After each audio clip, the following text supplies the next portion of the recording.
Hey, what's up, everyone? Welcome back. If you're in the chat, let me know. We are learning on the fly with all of this. It looks like we're live, and it looks like we are going. So, welcome back to this second live stream. Second in just a couple days. Just basically figured out how to get all this working and decided to go for it. So, let's go live. I'm here, you're here, we're live. Yeah, tonight I'm very excited because I have a friend joining me. His name's Dave Dillon, and I've been following him for a while on YouTube. He's a trail and ultra runner, adventurer. He makes great videos, reviews a bunch of gear, and yeah, actually, I'm just gonna roll this little intro video, and then I'm gonna let him give his own little intro. So, without further ado, let's get into this.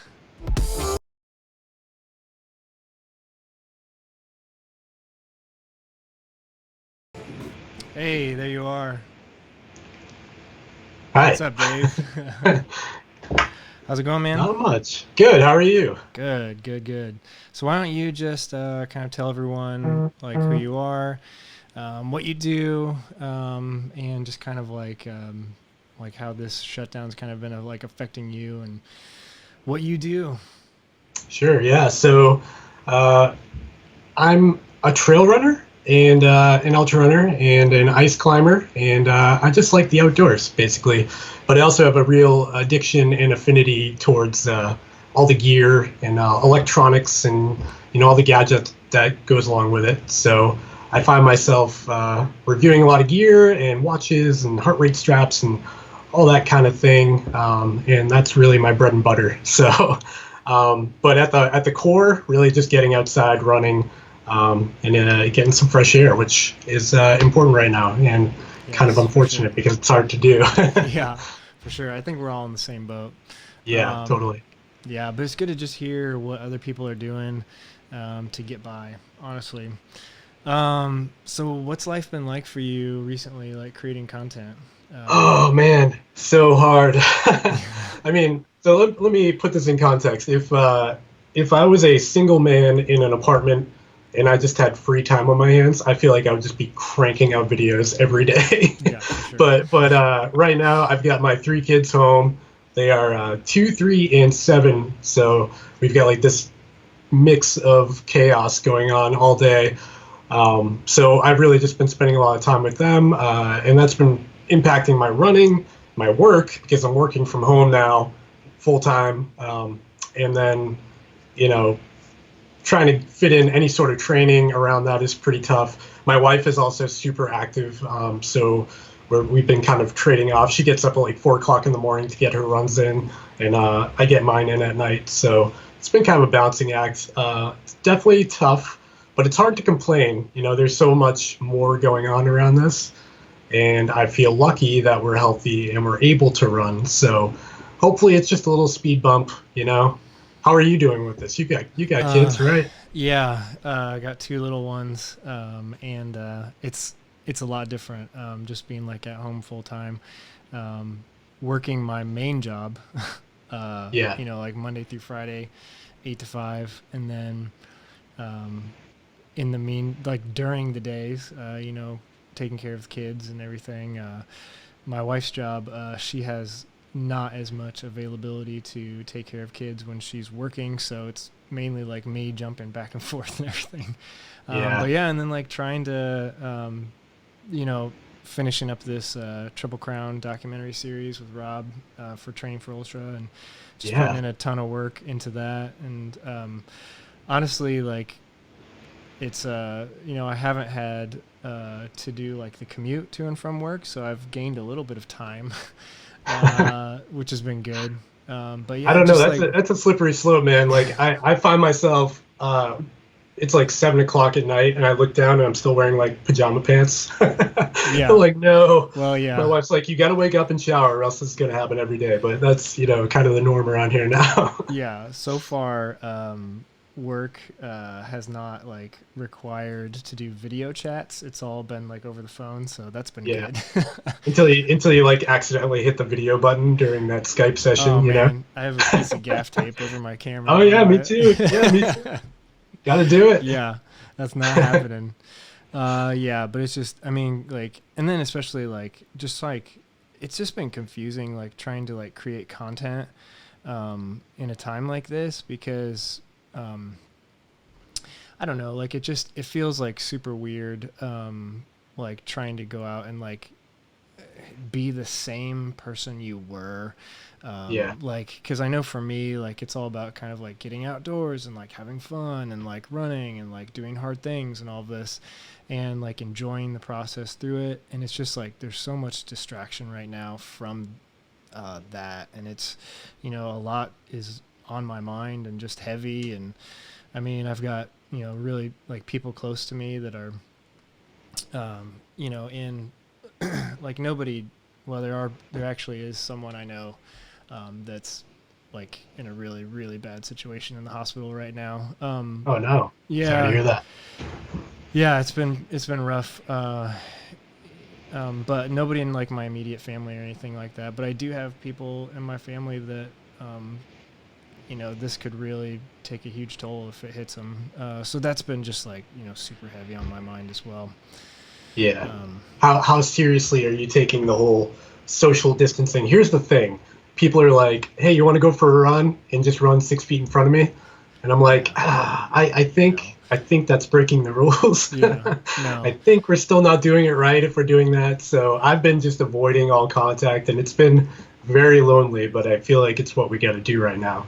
Yeah, same here. Like I've been running on my own, but I haven't run with other people like at all during this time. Yeah. So yeah. I mean, fortunately, I'm mainly a solo guy, anyways. But it's funny how like this whole thing kind of prompted people to get outside more. Yeah, I don't know if you've noticed that. Like, everyone's out. The trails are totally packed, and like my local go-to training ground is I can't go there because it's a single track trail, and you can't get around people efficiently, unless I walk off into the trees and like bushwhack back onto the trail. But it's weird, and there's groups, and I don't really know what to do. So I've been running roads a lot and doing like local like double wide fire roads in the town, but nowhere fun, unfortunately, because of this. Right. And I see them cracking down soon. Like I'm in Massachusetts, so we get the White Mountains up north in New Hampshire, and that's like the best. I mean, subjectively the best trail running around. It's still winter up there, but people are flocking north, and like the small towns up there have hospitals with like 25, 50 beds. So if they get, if the epidemic explodes up there, they don't have the capacity to take care of it. So all of us Massachusetts folks are going up, New Yorkers are going up. And I feel like it's not working yet, unfortunately, I don't want to get too political on this. Yeah. But here we are. I hear you. I mean, but that's on everybody's mind right now. Yeah, I mean, that's right. That's what everyone's thinking about. And I hear you there. Like, as far as me, like, I'm just doing like quick runs from the house, really, like just road runs. I mean, this week has been a super low mileage week for me. I have gone out and like pushed the pace a little bit, and I think Strava told me that I did my 10K PR over this last week, and then I almost hit my 5K PR today. Ooh, that's a tough one to crack. Yeah, my 5K PR was in a sprint triathlon like 8 or 9 years ago. Wow. So it was like from a race, and I almost hit it today. But yeah, I don't know. It's just, I mean, it's a difficult time, and like creating content, like, like you and I do, it's just like the focus is just like, it's hard to focus on that. Yeah, and like I don't want to come off like insensitive by like, hey, check out these sweet headphones, and I think about them when there's the entire world is suffering, But at the same time, I do realize a lot of people are like are on YouTube, and they're on Netflix, they're on Hulu, they're looking for distractions. So maybe it is part of the role to get that content out and keep creating, Yeah. But it's definitely challenging, especially I've never actually filmed a video with my family home. Little known fact. They go to daycare, school, and work, and then like I film for like an hour and a half, and Yeah. then Uh-huh. I edit while they're home. But like, it's super awkward. My wife has never seen me in front of a camera, so I find myself like, I don't really want to do this right now. Yeah. But I've been cracking the ice on that a little bit. Hopefully, I get a little better at it. It's funny. It's funny to hear you say stuff like that because I'm like the same way. Like I'm super self-conscious when my family's home. I Yeah. mean, they're home right now. Like just put the kids to bed and everything. But yeah, it's funny. It's just a funny thing. But we're getting a couple comments. Oh, Doug nice. Moore, you guys are both fantastic. Great to see a live video with both of you. Thanks, Doug. Yeah, awesome. Thank Um, you. yeah, and then Jesse Wilson has a question. What's the most difficult ultra you've ever ran for both of you? Let's both answer that real quick, and then we'll get into kind of like how we started, or how I want to talk to you about like how you started Yeah. running and everything. So, what was your hardest ultra you've ever ran? Probably my first one. Yeah. I mean, oh, there's two parts to that. So the first one, because I had never run more than 18 miles in one shot. So I went for a 50K at a local trail. It was like 6,000 feet of elevation gain, pretty technical, but a trail I knew very well. So I figured that would be my first. It was in December. It was cold, a little icy. But after 20 miles, I was like, oh man, there's 12 more miles to go with Yeah. this thing, Yeah. and I wasn't ready for that. So I think I walked the last like, I don't know, 6 or 7 miles, and it was just I was super proud I finished it, and I actually had a decent time. I just didn't understand the scale of it. Um, but the second part to that is Vermont 100. I DNF'd there, and it was the hardest I had ever pushed myself. To this day, I was so dehydrated and like hallucinating, and it was so bad, man. Like I was I should have stopped way earlier than I did, and it took me, I don't know, a month to recover from that. But mentally Yeah. and physically, Vermont 100 2018 was one to be reckoned with. That will stay in the books for a while. How about you? Nice. Yeah, mine. I I kind of have the same sort of like probably one of my first ultras was probably like the biggest like shock to the system. But I would have to say the hardest ultra by far I've ever ran was the Grindstone 100 in Virginia because it was just like it was a 6 p.m. start, and so you have about 30 minutes of daylight, and then it's straight darkness for hours. Why do Um, they do that? Is that just a mental like to yeah, screw with you kind of thing? it's just to be harder, I guess. It's like the um, Barkley. They're blowing the conch in the middle of the night on that. It's yeah, pretty rough. yeah. So yeah, I mean, you start in the night and you run all the way through the night, and then it's such a hard race too that most people. I mean, there's only like a handful of people that finish it sub 24 every year, and Yeah. um, I mean, I think I was like 34 hours, and that was my first 100. So it's like, I was like, wow, this is like, and the longest I ever ran before that was 50 miles. So, yeah, that was painful. That was, Let me ask you this. yeah. Have you ever ran a 100K? Um, yeah, not Oh, by okay. choice though. I DNF'd Kettle 100, and I stopped at the 100K mark. I Okay, came fair into enough. that. I came into that aid station and was just like, the thing about that race is that it's basically like two out and backs, kind of. So you do one out and back, and you come back to the start, and you're at the 100K mark, and then you got to do another out and back in a different direction. And it was just like, my stomach had been so messed up for hours and hours. I hadn't eaten anything, and it was just I was in a miserable spot and 20 feet away from my car, and so there was hot chili there, and I was done.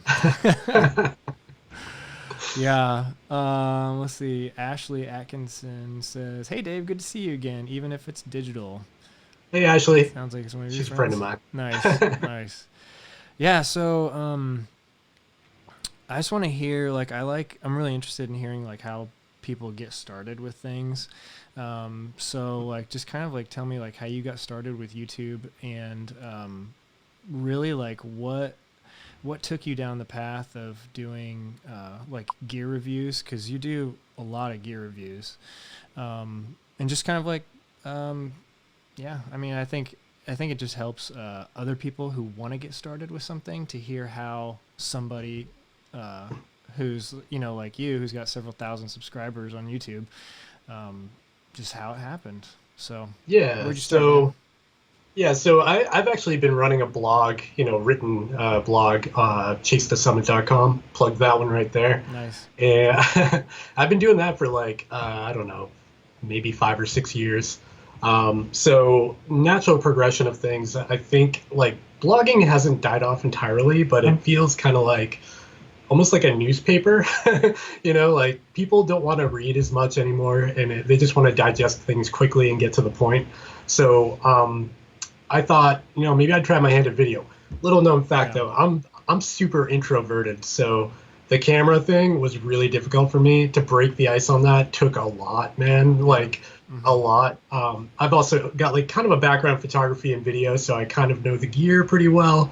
My wife's a videographer too, so we've got, the technical side of things covered. But to get my first video published, it took all the guts in the world to hit that button, and then sit there and be like, oh my God, everybody in the world can see this. Like, my biggest fear is like my coworkers seeing it. So I work in like a professional environment. I'm a mechanical engineer by trade. And so I work in like an automation robotics industry kind of thing. Everyone's very stiff, and me being, a YouTube guy would be kind of odd. So I don't really tell anybody about it. And I don't flaunt it on Facebook. I don't really talk about it. I just let YouTube be YouTube, and hopefully people watch it, which fortunately people have actually started watching it. And I think the most important thing for people trying to get into it is just like put your pride aside, film the video, and just get it out, and like just publish it. That once you get that first one out, it will feel so much more natural to sit by yourself in front of a camera and talk to it. I'm sure you know this too, but it's like that first one is so crucial, and you can't dwell on it. It can't be perfect. I think I hate to quote Peter McKinnon. He's like, the big YouTube guy, but he had a video called "Done is Better Than Perfect," and I've been trying to, put that into my life a little bit, and not spend as much time editing, and just like get the information out as efficiently as possible. But I do like to go deep dive, like on my gear reviews. I really like to test things, especially like the watches and GPS wearables.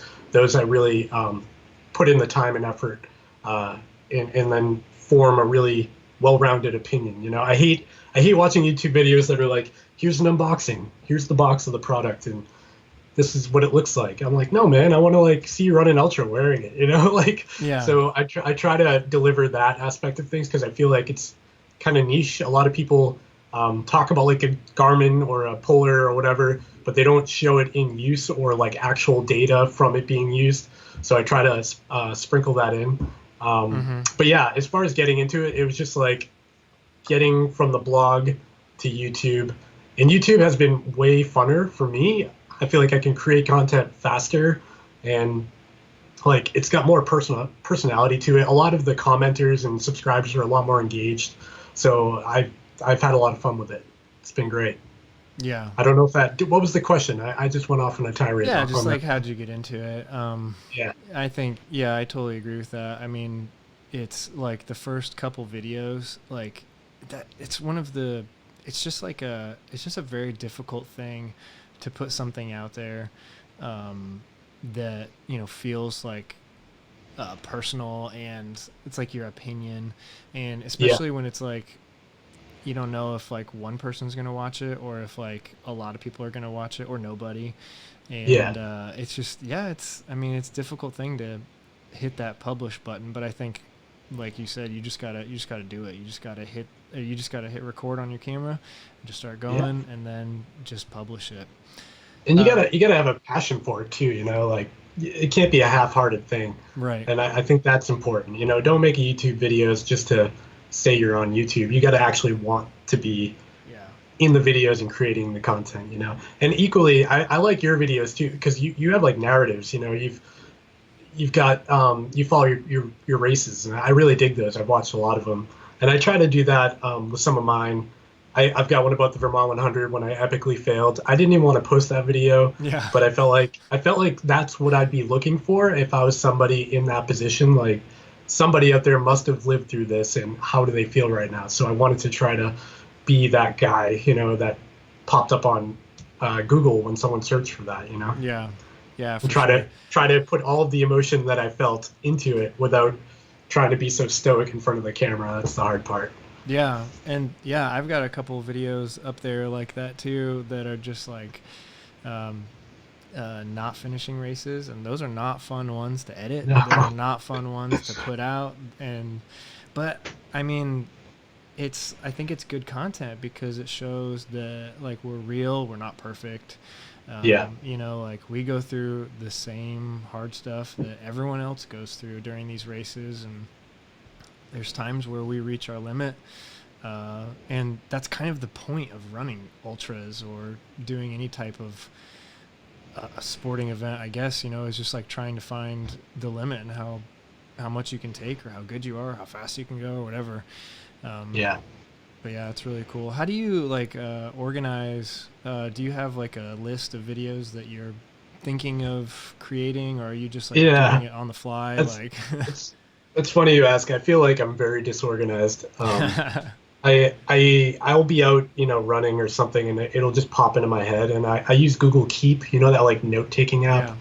Mm-hmm. And I'll just fire off something in Google Keep, like how to route a trail on the Garmin Fenix 6 or something, and then I'll put in some bullet points on what I want to cover there. If it's something I was having trouble with, like in the moment, I know other people are probably having trouble with it too, so I try to cater around that.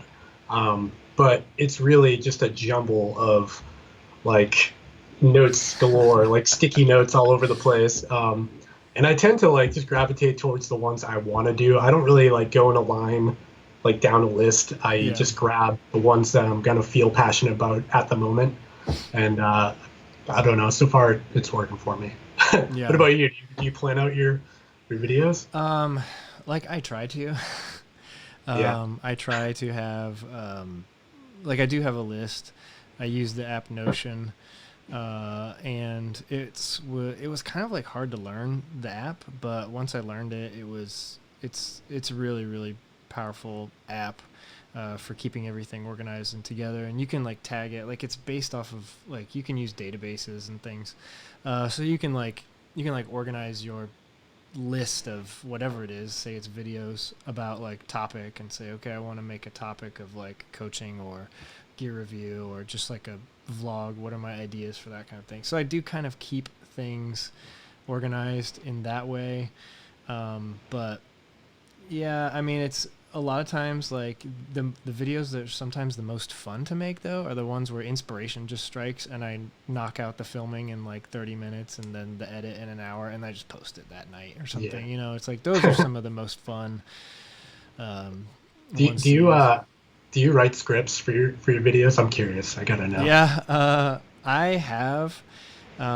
Like I do an outline for anything that's like a sit down video where I'm sitting down, and like especially review videos, I'll definitely write out like an outline. I tried one time using a teleprompter, and I never posted that video. It was good. It was fine. It was just on a piece of gear that I just totally lost interest in. And it was just so like, you became robotic. I don't even want Hello, to. I am Ryan. Yeah, exactly. Yeah. Do you use scripts? So I've scripted out like very detailed videos, and then I just crumple them up and throw them in the recycling bin because it's so hard to just stick to that. Yeah. I think the better way to do it is just bullet points, particularly with review videos. You want to make sure you cover all the bases, because you get to editing and you're like, oh crap, I forgot to mention the most key function of this thing, and now you can't go back in time unless you put the same outfit on and set the camera the same way. That's a little tricky though.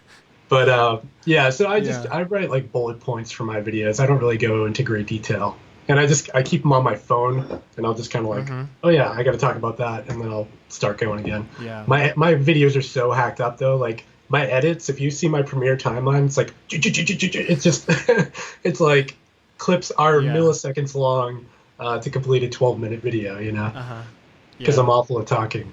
Unless I'm live, this is really scary. Yeah. No, so I was gonna ask you that. So you use Premiere? Yeah. Nice. How about you? Yeah, I use Premiere also. And I've used that for years.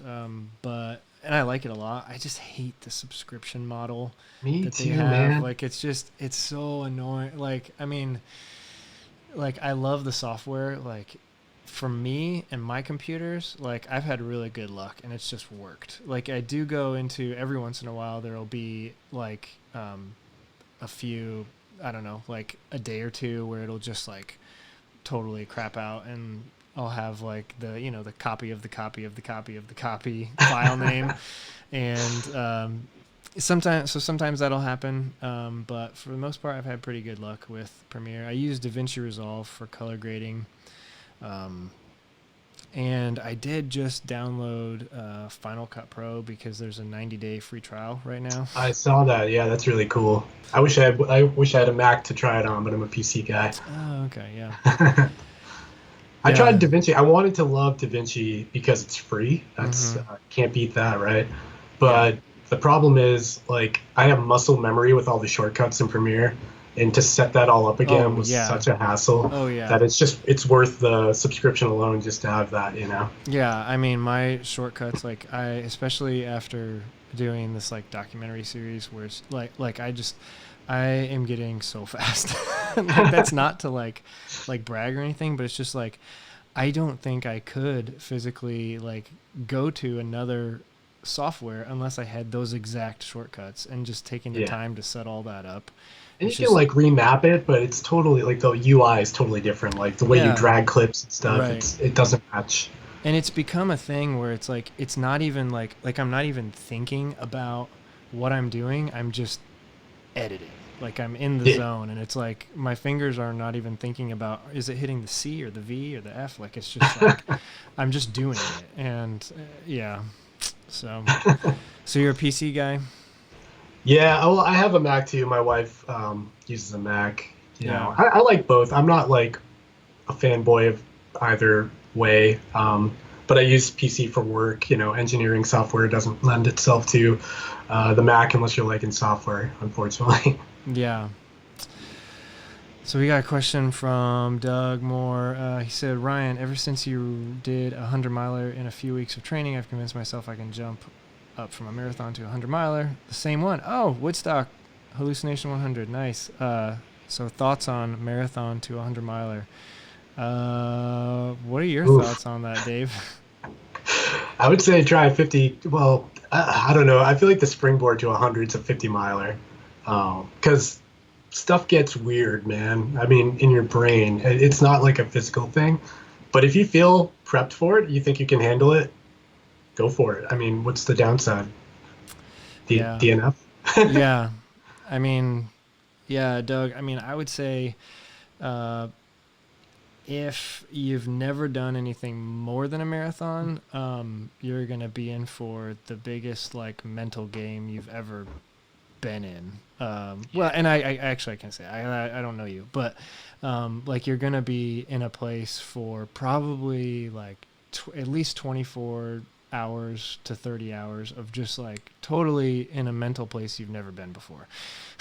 And it's going to be really tough. And so I would say do a 50-miler and maybe do that like in the same season. You could do that in the same season, like maybe do it like 7 or 8 weeks before, get a good like 12 to 15 week training block or something up to your 50-miler, do it, and then recover for a couple weeks, and then work up to 100. And because the 50 miler is tough. Like once you hit that marathon, and you're like, oh my gosh, I'm only halfway. Like it's tough.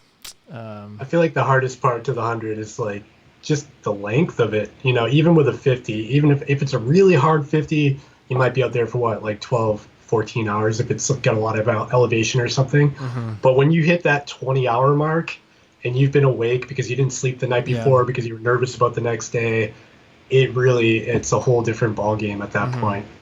I think that's the hardest part. Yeah. Maybe just stay up for a couple of days and see what happens. So yeah, I think neither of us are telling you not to do it, but it's gonna be really hard. But if you're up for it, and especially if you're gonna do the hallucination 100, like that's a really really fun one because each lap is only like 16 and a half miles, and so you're back at the campground and there's a music festival and everything, but it's also super easy to DNF there because of that, because you're running by your campground and all your friends and family or whatever, and there's live music and everything. So yeah, this is a tough one. Seatown fan, sorry, says howdy, and he says, what have you learned from your ultra running races to do better on the next run? Oh, and then he said another comment, the next time.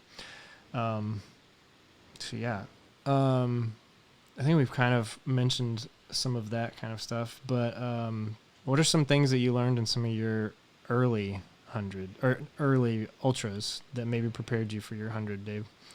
I think one of the most important things was how to eat. I think that's not something you can learn unless you just do it, and at my first 50K, it was only, 50K took me like 6.5, 7 hours. I mainly ran on tailwind alone, and I realized by the end of it that my body was just craving like actual food, and that I shouldn't have just done goose and tailwind. So since then, I try to pepper in, some pretzels or salty foods, whatever. But that's very specific to the person. But I think, yeah, just eating right and hydrating right, because even if you're not thirsty, you got to keep drinking, because later in the game, you're going to hit that bonk and you're going to be like, man, I should have refilled at that aid station, even though I was pretty full, and, just mistakes. So food and water, big important thing for me. Yeah, I totally agree with that. I think some of the most important things I've learned from ultra to ultra is nutrition, food, because you can will yourself to keep walking through a lot of crap, but when your stomach turns and like you can't eat anything, and then your body just starts shutting down because of that, that's a pretty tough situation. Yeah. The worst is to DNF because your stomach wants south, Yeah. Knowing your body is fully capable of actually going, but you can't because your guts are gone. Well, that's what happened to me at Kettle 100. It was just like after the first 20 miles, like I went the next 45 without eating anything. And it was also like hot, and just it was a bad situation. But then the same thing happened to me at hallucination, and I was able to push through it. So it was a good experience to go through my gut shutting down during Kettle, because I was able. Did you say? Wait, let's back up. Was it a good experience to have your gut shut down?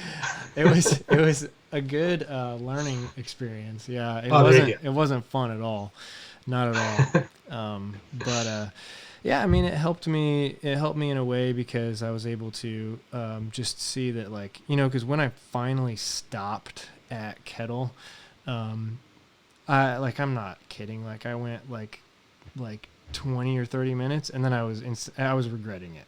Like I was regretting, like once I sat there and I ate a cup of, it was like some like bean chili or something, and I sat there and I was watching other people come in and go out, and it was probably 20 minutes later. It was just instant regret that I had stopped. I mean, so I think, that's nutrition is the biggest thing that you learn from time to time. John, True Love, what's up? Stomach turning sucks. Yes, I saw that firsthand with you at Leadville. Oh man, that was a fun time. So Dave, what's it like testing gear? You test a lot of gear. Like, what's your process? I think that's something that I kind of do sometimes. Like people, companies will like send me stuff, and I will basically, like, I don't really have a process. So what's your process? Yeah, so Yeah, I guess it's a tricky one. I guess it depends on the product and how So say passionate I say am it's about a the say it's a product. watch. Yeah, so those are tricky because there are Yeah. so many features inside these Hmm. things that you could write a novel. I mean, look at the user manual; it's like an inch thick, you know. Um, so with the watches, it depends where they come from. Garmin's are pretty tricky in particular, just because of the you can install like a yoga app on a Garmin or Pilates or whatever. So I'm not going to cover every single activity you could do with the watch. I usually preface all of my reviews saying it's from the perspective of a runner because a lot of cyclists might be Googling for it or like, a kayaker or somebody, I don't know, mountain bikers, a lot of those. And I'm not a big time swimmer or triathlete or anything like that. I mainly just run, hike, climb. Those are my cups of tea. So I go into it thinking, what would I want to know about? And that usually comes down to like battery life, functionality. Big one is battery life. A lot of people care about that. General functionality, how easy is it to use? And I'll usually go through the specs and then I'll write a bullet list like I talked about earlier about all of the key features I want to cover. And then I'll go out in the field and I'll use it, trying to keep in mind to pay attention to those features.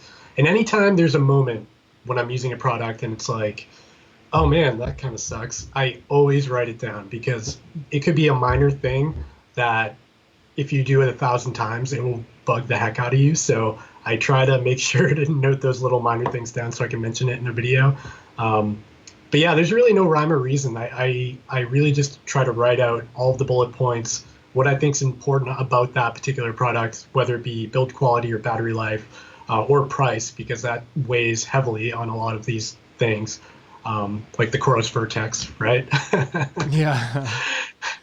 Great product, but a little steep on the price. I don't know if Yeah. that came down, but yeah, and it's tricky too because I want to be 100% transparent and honest, but I also don't want to like trash a brand. So I try to come at it from a very objective, like here's what I think about it, but maybe your mileage might vary unless it's like a fatal, like a definite flaw of the product. You know what I mean? Yeah. Um, Yeah, but and that's another thing I wanted to ask you. Like, how do you navigate that? Like, trying to be, because there's no secret that uh, brands send people on YouTube products because they want their products to be out there on the internet, and there's like a relationship there between the brand and the YouTuber or whatever. So yeah. how do you navigate like that relationship, but also try to balance that with like your YouTube viewer audience, and try to be like honest and truthful and like is that So complicated for you? Or? honestly, it's very complicated for me, but I think at the end of the day, I try to just lay out the facts, and if that burns a bridge with a brand, then it's unfortunate, but that's the way it has to be. I don't really want to work with a brand that is willing to like, you know, pay money or cheat or whatever to get a good review. And Yeah. I have had offers from brands saying, "Hey, we'll sponsor your video or give you X amount of dollars for a positive review of whatever product they're trying to peddle." And I always say no to Mm-hmm. those.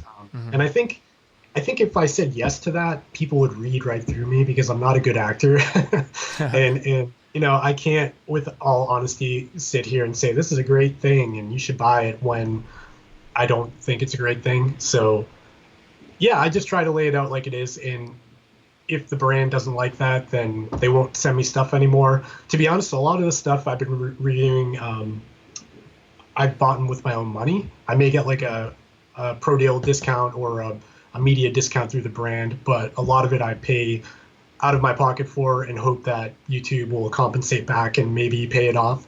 But like, I'm definitely not making money off my channel. I mean, Yeah. I am making money, but it's going back into the whole big picture. You know what I mean? Yeah. Because I'd like to grow the channel, and I know not every brand's going to send me stuff. So Yeah. if I really want to see that Sunto, I'm going to have to buy it. Mm-hmm. Even though I don't really want to see that Sunto. No, you don't. I'm just kidding. I'm just kidding. I like Sunto, but really, I don't know. What do you get? I saw the what do you get the 9 on right Yeah, now? I Yeah, have the Cinto 9. Yeah, That's that's my a nice like one. this is my like daily watch that I also run with basically every day, and it's because it connects to my Stride foot pod. Uh, Nice. because I don't know, just like coming from the background of being a triathlete and having a power meter on my bike, I really know how to train with power, and I really do believe that when given proper power numbers, it's one of the most effective ways to train. And I really do. I believe in the Stride Pod.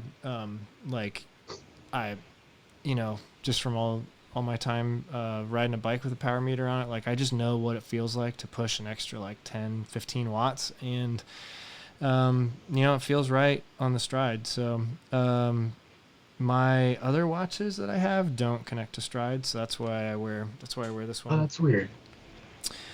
Yeah. Um, but yeah, so I have Have you tried the Zwift running with your foot pod? no, because I don't have a treadmill. Oh, okay, fair enough. I did. I just tried it. Yeah. I tried it the other day for the Yeah. sake of quarantine, and Yeah. trapped in here. So I was like, whatever. I'm gonna throw Zwift on my. It's so boring, man. I Yeah. mean, it's just like I'd rather just watch a movie or something like that. Yeah. I would use it. Like I used to use it on the bike, and it was kind of fun. I would have it playing, but then sometimes I would also like have a movie or something playing.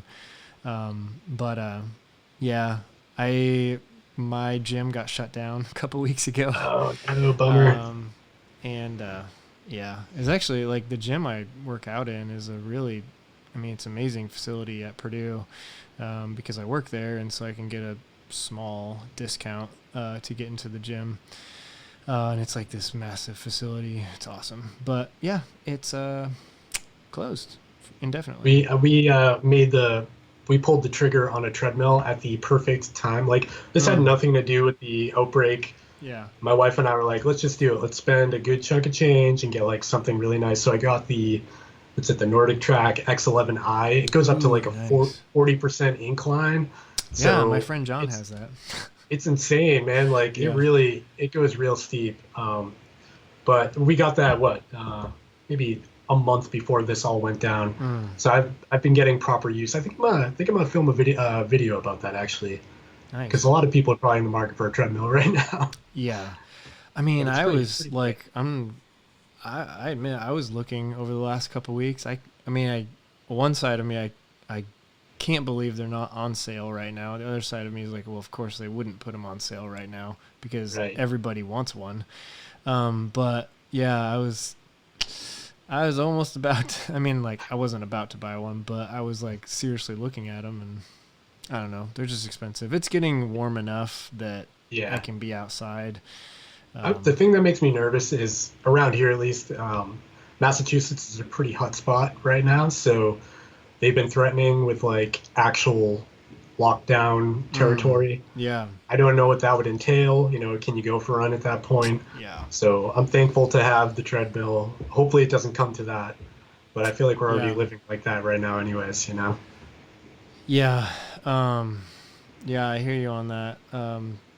I watch this YouTuber Kafuzi, and he lives in Chicago, and they're starting to close down everything there. So, but Crazy. yeah, it's like they just the actual like Surgeon General just announced that like he listed Indianapolis as one of the hot spots in the country, and that's only Uh-oh. like 50 miles away from me, and yeah, it's wild. We did have a gear question come in a few minutes ago. Max, I hope you're still watching because we're answering your question now. Speaking of gear reviews, what do you think would be a good first ultra vest? I prefer running with 2 small bottles versus a hydration pack. Any specific brands in mind? Go for it. Uh, okay. So this is very personal, I think. You got to try it on first of all. You can't just buy one on Amazon and hope it fits. I made that mistake with the Ultimate Direction AK vest, I think. And that thing just like the sternum straps were way too tight. I was sore by the end of a 50 miler. Just from breathing, I couldn't like expand my ribs. So I've been running with the Solomon Advanced Skin 12 and 5 set. So I've got the 5 and the 12. I premise this with caution. So they both broke on me. I love them dearly, but they both broke on me. So I had to hand sew parts of them back together. I've heard that they fixed this, but I'm not totally sure. So take that with a grain of salt. But right now, I really like the Salomon vests. They feel like a t-shirt more than a actual backpack. They really fit like a garment. So that's my suggestion. Yeah. Yeah, and I was actually thinking about ordering a couple vests and trying them out and doing a video or two, but not anymore. The vest I use is still, it's like, I love it. It's like 6 years old maybe. It's a Salomon Advanced Skin 5. And there's a few spots on it that are kind of ripping, and like one of the strap that holds the poles is about ready to give out. But once that gives out, I'll probably, I don't know, if I can repair it, I'll probably repair it, because the vest, I just like it a lot. Like, I have no reason to upgrade right now other than... Yeah, and that's the thing, like, with a vest, technology is not going to go much further. Yeah. So they keep releasing these things, and you can move pockets around, but, like, Yeah. they're not going to make them lighter than they are. They're so light already that 5 years from now, it's not going to be much different. So if you find one that works, keep it forever. Yeah, and the one I have, it's got like a full length like kangaroo pouch in the back, and I love that because I can take my GoPro with the little tiny selfie stick and just throw it back there, and it fits perfectly. And like all the new Salomon vests like don't have any accessible pockets in the back that are big like that. Like they've got small accessible ones, but I don't know. The thing that drives me nuts is when I can't fit my massive phone in a vest. And they always have like a phone pocket that's for an iPhone 3. And it's like this big on your shoulder, and this can't ride on my shoulder. It's the size of a dinner plate. So that's my pet peeve, is if you can't fit your phone in it, it's no bueno. Yeah, I agree. Let's see here. Jeff LeBlanc, this is interesting. Ryan Clayton has the stoke of a box of pasta. I don't know if that's a good thing or a bad thing, but apparently and then he also says Tobias. Let's see what else here. Doug Moore says Koros battery life woot. The battery life is amazing on the Koros watches. I have the Vertex. I know you have basically all of them, and the battery is incredible. Fantastic. Yeah, it's very good. It's top of the line. I still haven't posted my review on that watch. I filmed it twice, edited one of them, and just can't post it. All right, so let's get back. Let's talk about running a little bit. Do you have any races that you were signed up for that got canceled? Oh man, yeah. So I had a race I run every year called the Waypack and Back. It's a TARC race, Trail Animal Running Club. Shout out to them. And they put on the funnest events. First of all, they're dirt cheap. They're usually between $25 and $60 for an ultra, which is pretty solid. Nice. And they've got great aid stations, a lot of excited volunteers. It's really a good time. So that one was May, I want to say 12th. I don't fully remember. But yeah, that just got canceled a couple days ago. Now I'm scared because my other two races right now that I'm currently signed up for is the Vermont 100 again in July 20th. One of my friends is signed up for that too. Yeah, and that's like right on the hairy edge because like Western States is in June, right? That just got canned. Yeah. And then after that, Eastern States 100 in August, I'm signed up for. So I'm hopeful for that one because August is pretty far out there.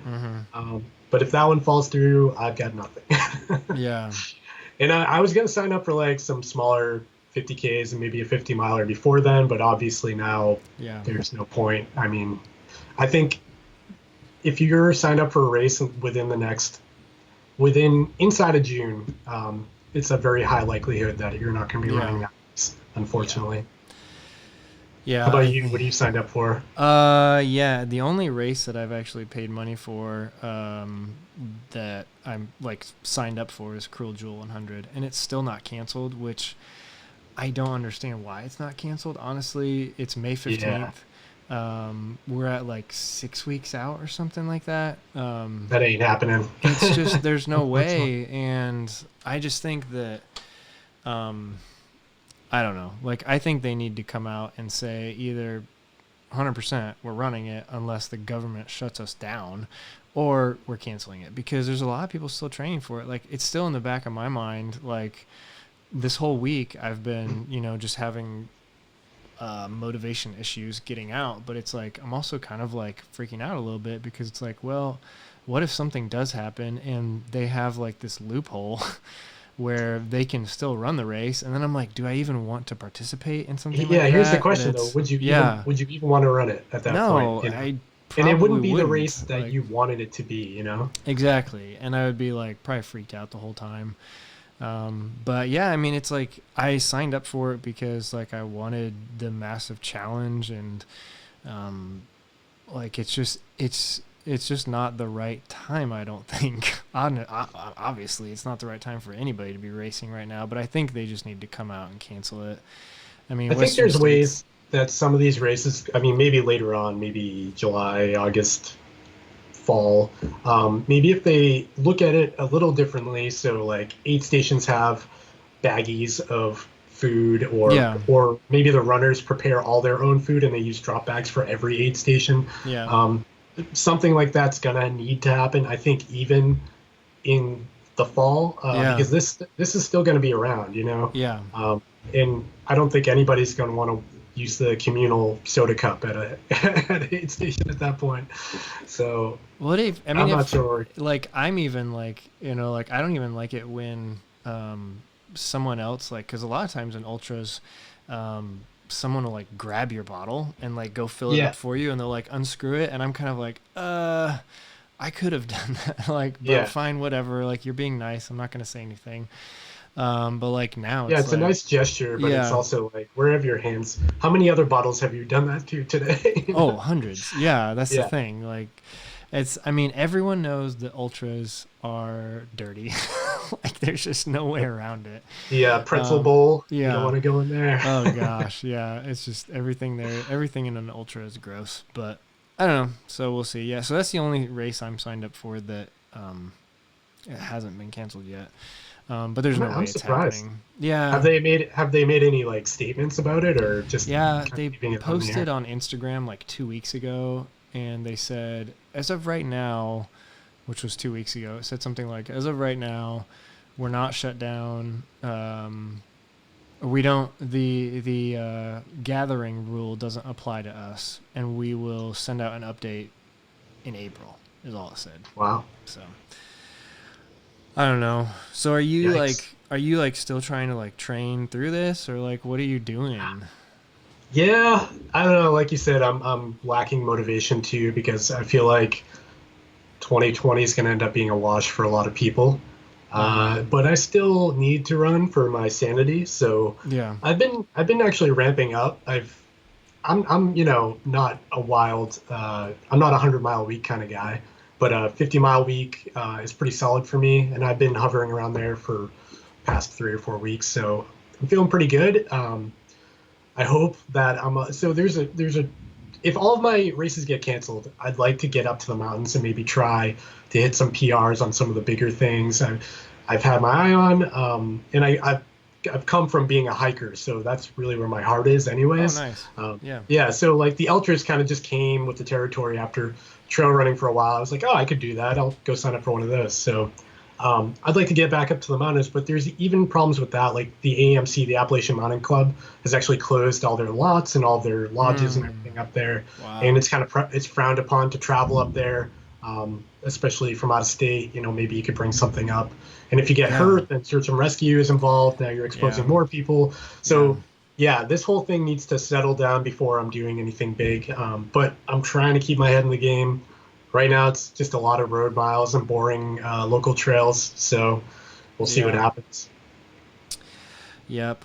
Yeah, I hear you. Jesse Wilson asks, what was the one thing that pushed you over the edge to actually sign up for your first ultra? So you go first. Oh, that one's easy. You put your credit card information in, and then you hit the button. You're done. Yeah. The Yeah. money's gone. It's non-refundable. Ultra sign up sends you an email, and you're Yeah. off to the race. So what was the motivation before typing in your credit card?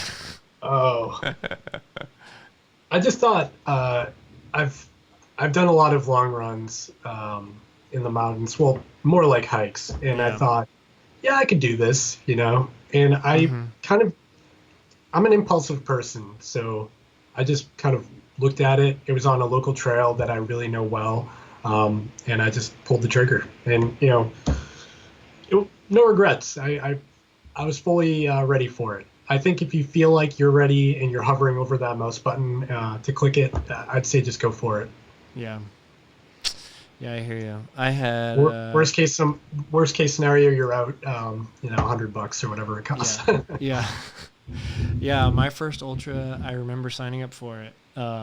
It's weird, but I remember exactly sitting on the couch and like I was signing up on my phone and I was like I think I was watching like Ginger Runner videos or something, and I was like, okay, at the end of this one, I'm gonna sign up, and like I couldn't hit the button. I'm like, I'll watch one more video, and then like, oh, I can't hit the button. Okay, and finally, like when I hit the button, I just like stood up. I was like, oh crap, oh my gosh, like I just signed up for a 50-mile race. That's awesome. But yeah, it was You, yeah, you know what else played into it too was the Barkley Marathons uh huh, Netflix movie. I watched that a couple oh, of times. I was like, nice, oh man, yeah, I've got to be part of this. It was so raw and like savage that yeah, I needed to be there. So that pushed me over the edge. yeah.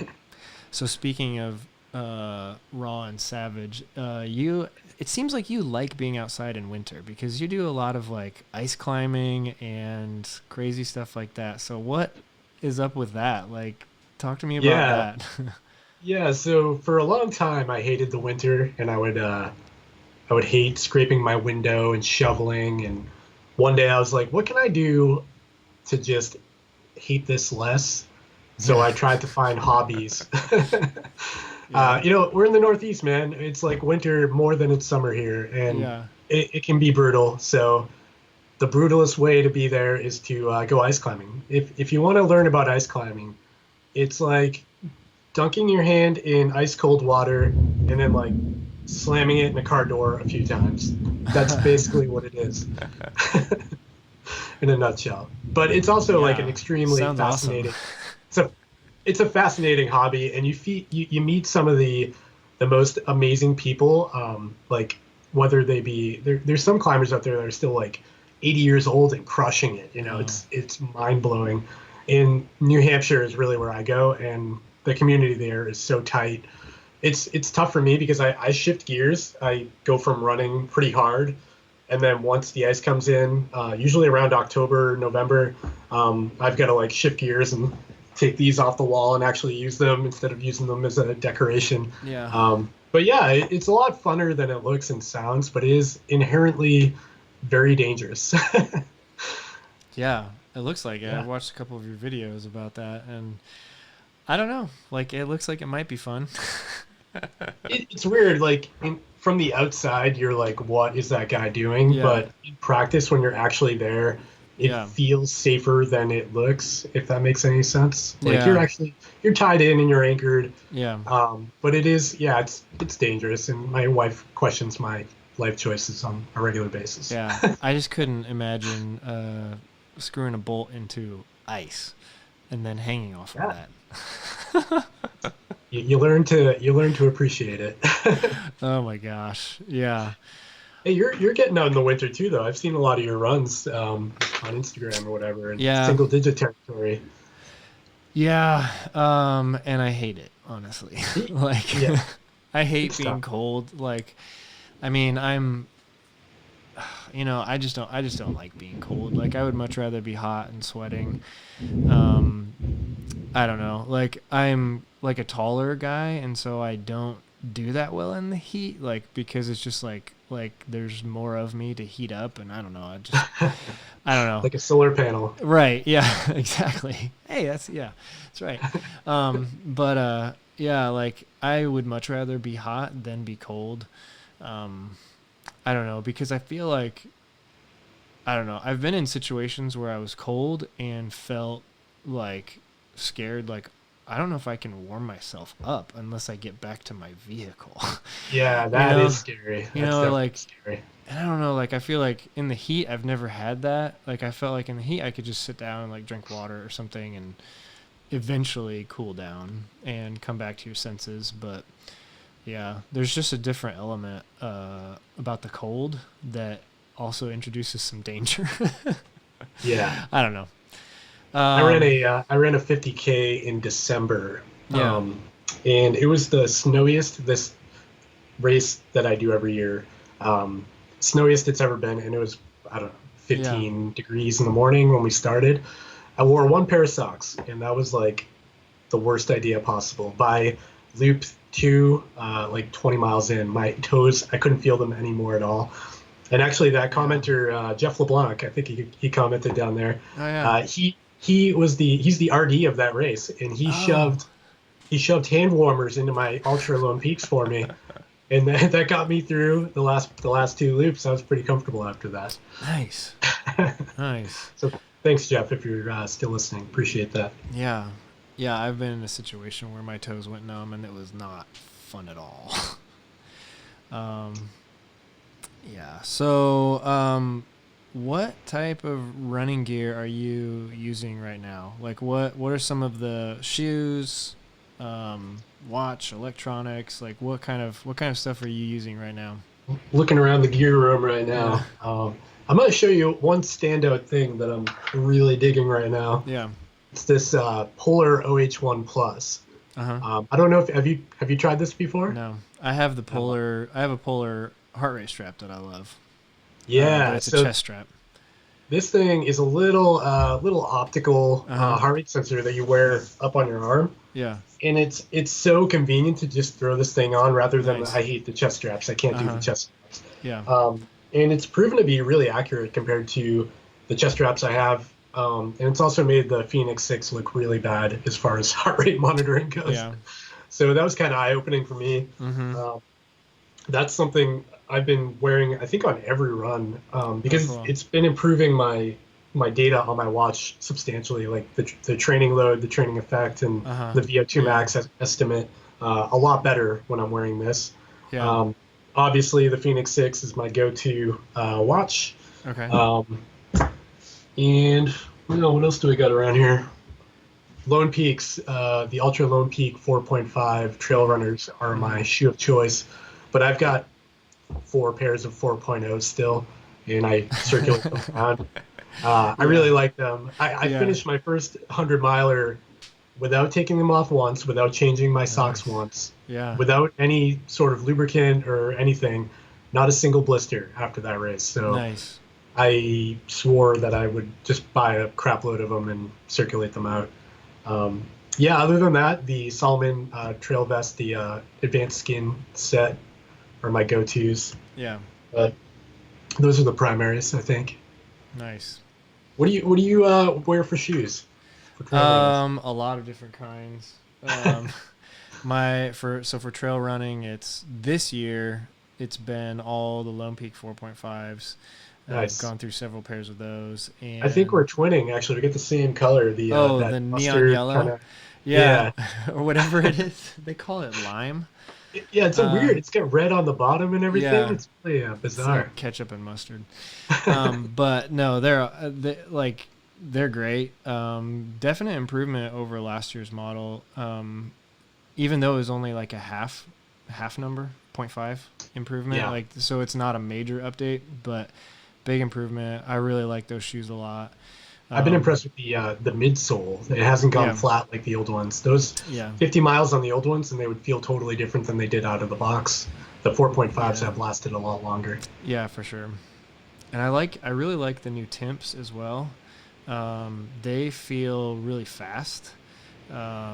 Like Aren't they a taller stack too? yeah, they're taller stack, but they roll forward, which is awesome. Which is like it Oh, kind of reminds you of like Nikes. Like I had a pair of Wild Horse like 5 or 6 years ago, that did the same thing. Kind of like rocked your foot forward on the trail, which you don't get that in a all ultras because there's zero drop. And yeah, so I've been really loving the Temps and the Lone Peaks for trail running. Any type of like hiking or anything, like all my like trips I did out west, like I wore Superiors. Love those a lot, and love those for short runs, but not super long runs. And then like road miles have been all in the new Taurins.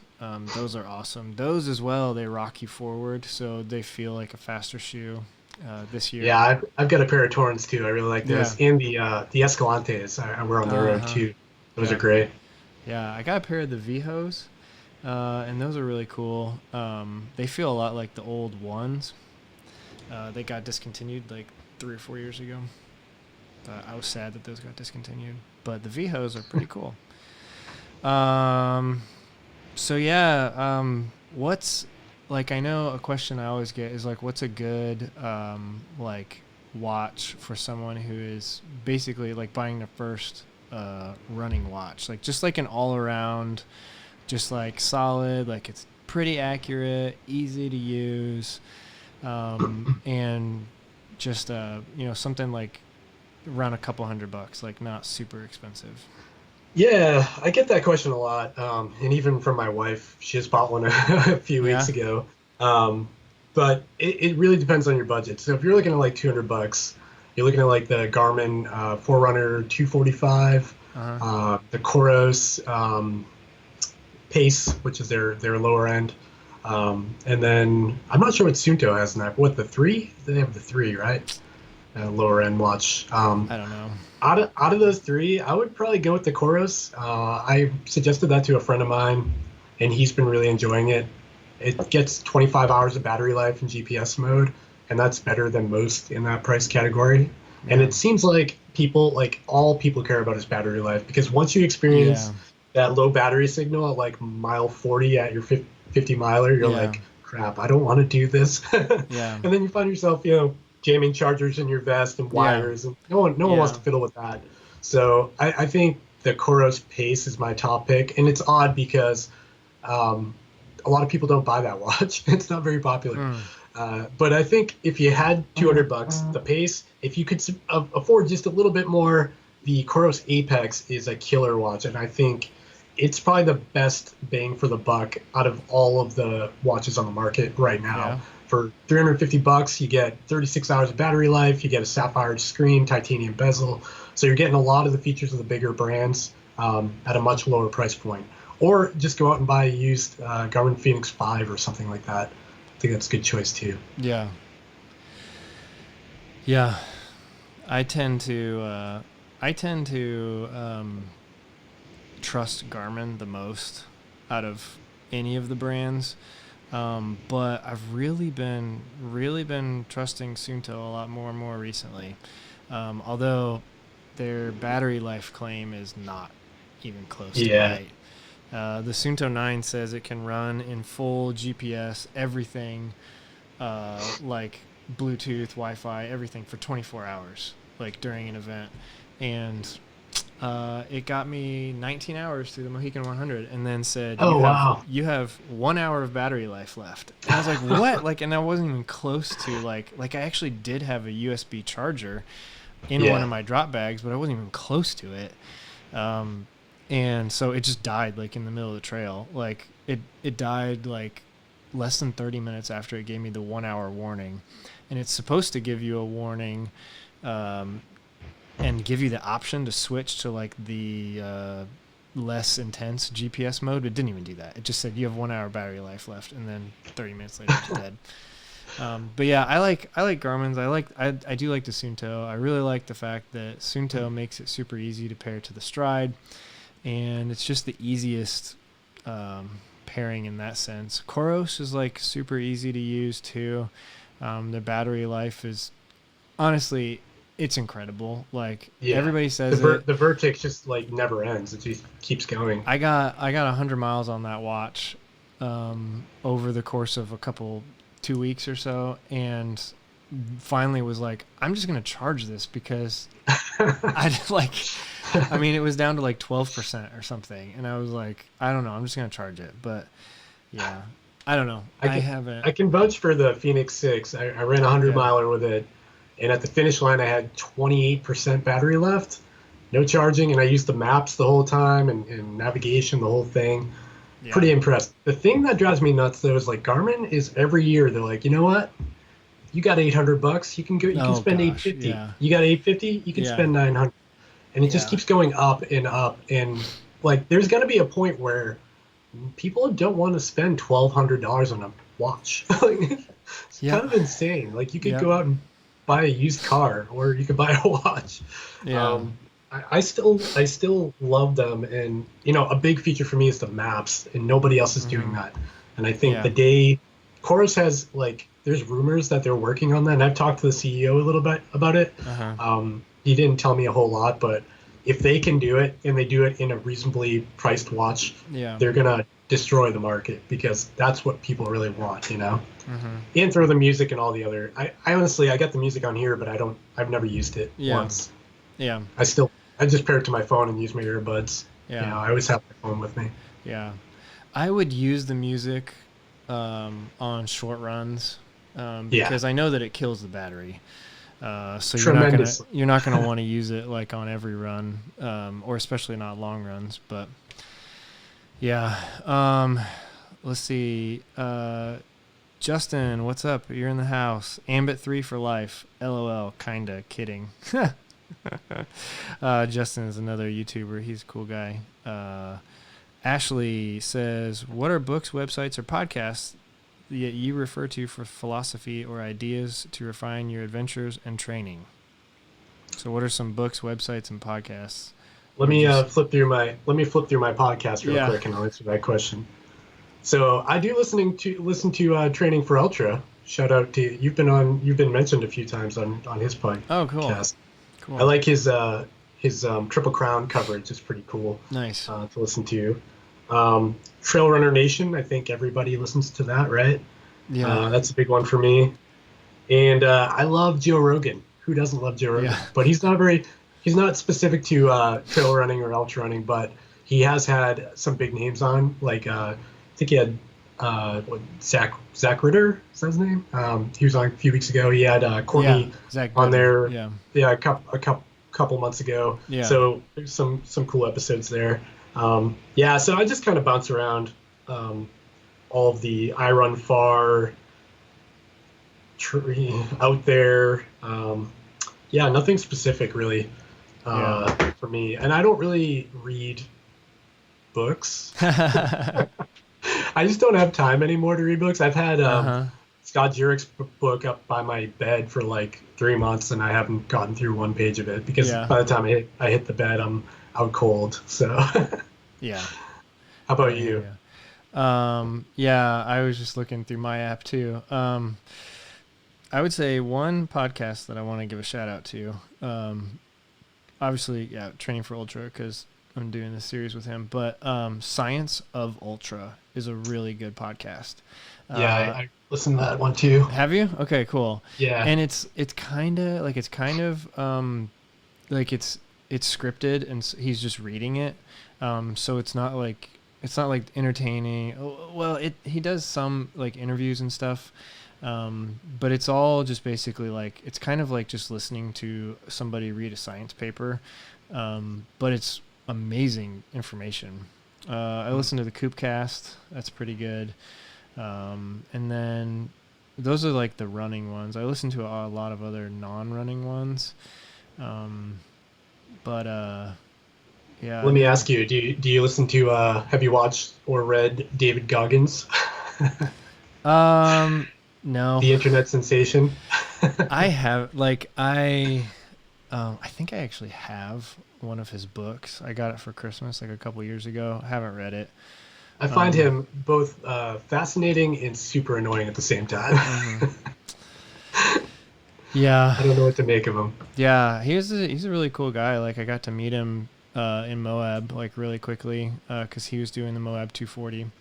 But yeah, as far as books go, I'll put out there. So I do listen to Audible a lot.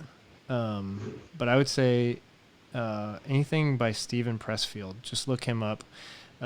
He's got a lot of like short books out there, but they're all about like doing the work, like just getting out there and like getting stuff done. And it's they're just written in a really easy to digest way. Really good books. What was the other thing? Websites. YouTube is like the only website I go to. Same. So yeah, there you go. There's actually a really good documentary I watched the other day on YouTube about the Badwater 135. Oh, what was that? About a Filipino guy. Have you seen that one? Named Gerald. Pretty cool. Pretty good. Okay. It's a good watch. It's about an hour long. It's good. Good treadmill TV coverage. Nice. Yeah. YouTube is like, that's where it's at. Yeah. Obviously, everyone that's watching this. Okay, so we can let's wrap this up because we're at like an hour and 15 minutes. Wow. Shout out to anybody that's watching live. Thank you so much for your questions and comments. It was great. But one last question for you, Dave, because I know you're like an insider in the industry. So what's some gear that we can be looking forward to, or should be looking forward to, or should we even not be looking forward to gear right now? Because every company is like paused production. So like what's the rest of 2020 going to look like, and do we have anything to look forward to? Yeah, so that's a tricky question. I'm not sure what to expect in 2020. I thought the month of May was going to be really exciting for gear, specifically watches. I thought Garmin was going to release a new Forerunner flagship, so replacing the 945 from last year that was very popular. And I thought the 955, that might be the name of it, it might come with LTE built in, so you'd be able to send and receive phone calls with it. That could be a game changer if the battery life holds up. You could run an Ultra without your phone, potentially. That's kind of awesome, unless you need a camera. That kind of, defeats the purpose. Yeah. But there's a lot of benefits there. So you could go on long runs and not have to worry about where you're going to stuff your phone. That's pretty cool. Other than that, I do have some info about, I can't say a lot about it, but Polar is doing something very exciting in the wearable industry, and they have potential to launch something. But again, I don't know what's going to happen with that. And, they've been still talking back and forth with me, so they're still operational, but I don't know what company in their right mind, other than Apple, would release something new right now. Yeah. It's horrible timing, unless you're releasing, Apple is releasing a laptop. However, if you want to buy one, you can't go to the Apple store to get it. Yeah, you have to order it. It's a weird situation we're in. So I don't think we're going to see anything until the dust settles on this, which is unfortunate for a guy who reviews gear and gets excited about it. Yeah. Yeah, man. I don't know. I don't know anybody any company that tries to roll out a new product here in the next couple months or whatever. They can't expect much sales. Because who's going to be spending money, especially when people aren't working. So yep. Yeah, I do think treadmill sales are going to go through the roof. Yeah, so that might be interesting. Yeah, maybe we'll see some innovation. That would be great, because honestly, we have a really nice treadmill and it still feels like a dinosaur in some cases. Yeah. I mean, I love it, and I'm probably going to issue a pretty positive review about it as a whole, but it still feels like, why can't I sync it with Strava? It still doesn't do that. Yeah. They should all do that. You know, I know it's bad business to promote other brands, but everyone uses Strava. Just hook us up a little bit. Yeah. I have to download the TCX file from here and upload it to here, and I can't do that on my phone. I gotta use the laptop, and it just feels like it should be easier than that today, Do you have iFit? I thought that did. iFit does not sync with Strava. Really? Yeah, it syncs with some proprietary thing called We Run or something, and maybe from there you could get to Strava, but you're really jumping through hoops. Okay. All right. Yeah.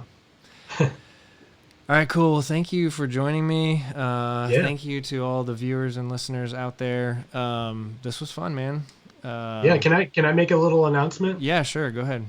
So I'm hosting a virtual run. I just set it up today. All of the proceeds are going towards the WHO COVID-19 Foundation. So 100% of the money I'm keeping nothing, and winners will get maybe an item from my stash of stuff back here, and maybe some swag. I haven't really determined yet, but you can go and sign up at chasethesummit.com. There's a link up top that says virtual run, and I'm excited about it. So if it goes well, I might do one every couple of weeks or something like that, and see how many people get involved. But nice. I hope it's a way for people to stay motivated, maybe keep moving, and I might bump up the mileage. I don't know, 5K is like, as an ultra runner, you're like, 5K, but you really, like, I don't know, who wants to spend 5 hours on their treadmill doing a 50K? Probably not me. Yeah. So, yeah. Anyways, go sign up. It's going to be fun. I might even like live stream my entire 5K. Who knows? Yeah. Nice. That would be awesome. Yeah. See me like fall and get shot off the back of the treadmill while I'm doing it. Dude, that would be awesome. No, you should do it. So where can people, I mean, I'll have your YouTube channel linked, and then I'll add your other links, but what are you active on? Yeah, so I'm really mainly on YouTube, and my website is primarily it. So chasethesummit.com. I still try to pepper in some written blogs if there's something with a lot of detail that I can't verbalize. I'll still post it on there. And I've also got an Instagram, but I'm not super active on there. I need to get more active on Instagram. That's my goal. But mainly chasethesummit.com and YouTube are my go-tos. Cool. All right, man. Well, thanks. Thank you, everybody, for joining. Check out Dave online, Chase the Summit. And have a good rest of your night, man, and a good start to the week. Man. Stay safe. You too.